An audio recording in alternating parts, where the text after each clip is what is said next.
Hello, my name is Jay Rhymes, and I wanted to talk about a sensitive topic that I feel like we don't talk about often. It's taking thousands of people's lives every single day, and I feel like we need more awareness, and I would like to share my perspective. Suicide is a weird bitch, because it's like you just want the pain to go away, to the point where you'd actually take your fucking life. Is it worth it? No. You know that, but deep down within, you still gamble life and death because you can't stand the fact or feeling any longer. People say you're just being dramatic, but the pain you feel doesn't just feel dramatic. It feels close to unbearable. It's not physical pain yet. It's so mental that you forget where you even are. Because you're battling with the parts of your emotions that you feel like you can't tame. And all you're really trying to do is just get a grip on yourself and maybe reality, just to see if you still have potential to be something other than depression and anxiety and maybe PTSD, if it's that severe. And most likely it is. So you know you're in for a long ride, but the ride feels so painful that you'd rather hop off it while you still have a chance to. Life is deep, but suicide goes deeper, and that's why no one truly understands, in my opinion, because depth goes so far, and a lot of people are not ready or willing to go that deep with you to help you out of the storm. So they would rather see you fall off the ride, because in their opinion, they couldn't do anything at all. In hindsight, they are just scared to get as vulnerable as you were, to realize the real solution of it all. And that's called life on the edge, my friends. Life on the edge is not what you think it is. It's so much more than that.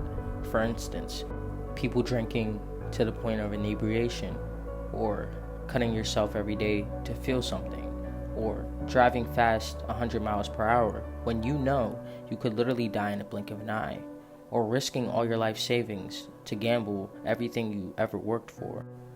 Life on the edge is not as exhilarating as people make it seem. It's risky, just like suicide, but the only difference is that we don't see it the same way. We see it as being risky, but in reality, it's the steps that we take to get to a certain result that is usually not beneficial or is more negative and obscure, with nothing left behind except your dignity that's hanging on by a strand to make you feel like you might take your life because you have nothing left to offer, or that's just how you feel. What I'm trying to say is that suicide should be taken seriously. We are so focused on the wrong things that we don't even see that a life is more precious than anything we could ever get in this world. But when somebody takes their life, we just say nothing and keep moving forward as if that's going to do something.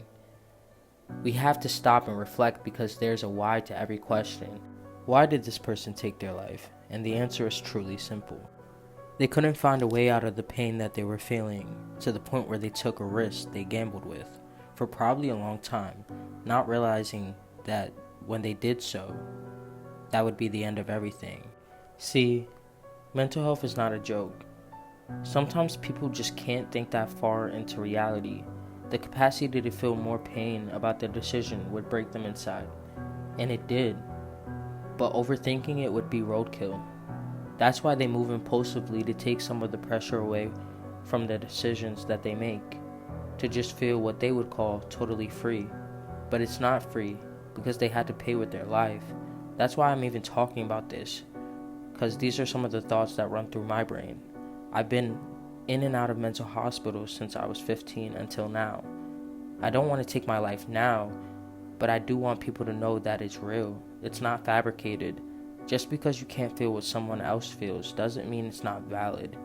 And more people with mental health need to be heard, and not just yesed and put on medication.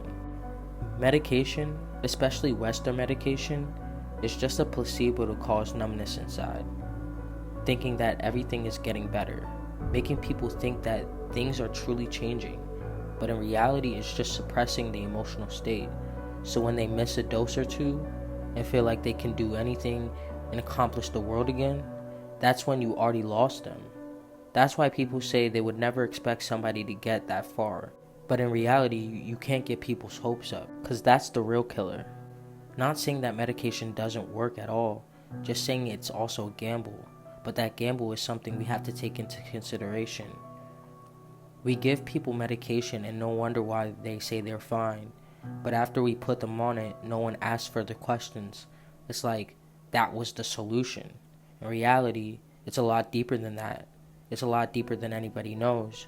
We have to start asking bigger questions because we're not small minded people.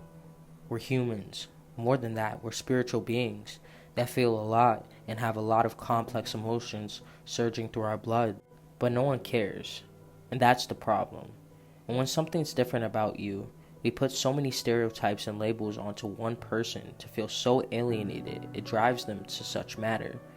Suicide is not just suicide, it's a life that's being taken for pain that one was never supposed to feel shame for. Thank you. If you like this message, please send it to somebody that you know. And I hope that people do not take their lives.